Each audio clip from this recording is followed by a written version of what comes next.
મિત્રો, હું 25 વર્ષની છું અને મારા લગ્ન 2 વર્ષ પહેલાં થયા છે. મારા પતિ મને શારીરિક સુખ નથી આપી શકતા, કેમ કે એને એક બીમારી થઈ છે. પણ હું મારી ભાર જુવાનીમાં એક સ્ત્રી હોવાથી મારી પણ અમુક ઈચ્છાઓને તડપ હોય એ સ્વાભાવિક છે, જેના લીધે મારા જીવનમાં બહુ મોટી ભૂલ થઈ ગઈ. હું એક ઓફિસમાં જોબ કરું છું.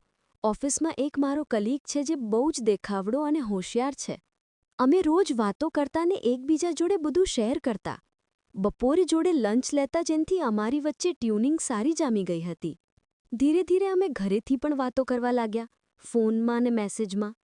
વાતો એટલી થવા લાગી કે એકબીજા વગર રહેવું શક્ય નહોતું.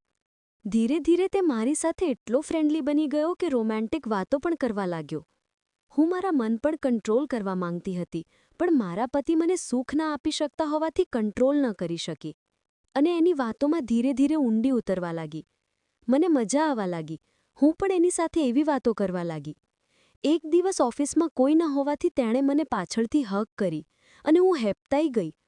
પણ મારી અંદર રહેલી તડપ અને તરસને લીધે હું કંઈ બોલી નહીં અને કામ કરવા લાગી. તે દિવસે તેણે મને મેસેજમાં પૂછ્યું કે ગમ્યું કે ના ગમ્યું. મેં બહુ વિચારીને જવાબ આપ્યો કે હા, ગમ્યું, કેમ કે મને એ વસ્તુ મળતી નહોતી. એટલે તેણે મને ઘરે આવવા કહ્યું. પણ હું ડરતી હતી, એટલે મેં કહ્યું કે મારા ઘરે બોલાવીશ. એક દિવસ મારા પતિ બહાર ગામ ગયા હતા, એટલે મેં તેણે ઘરે બોલાવ્યો. ઘરે આવતા જ એ મને બથ ભરી ગયો. પછી ઊંચકીને રૂમમાં લઈ ગયો.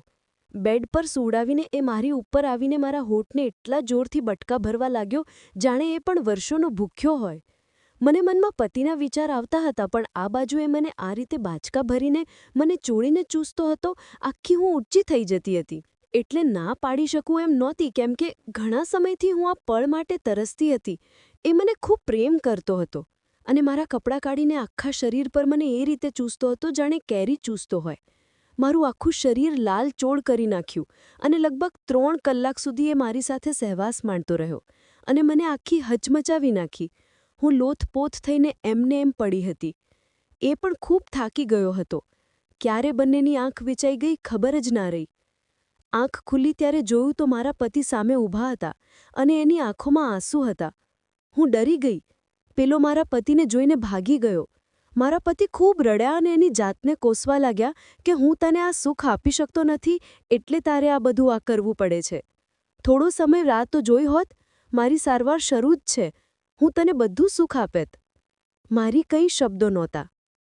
ધીરે ધીરે એને મને માફ તો કરી દીધી, પણ પહેલાં જેવો પ્રેમ એ નથી કરી શકતા.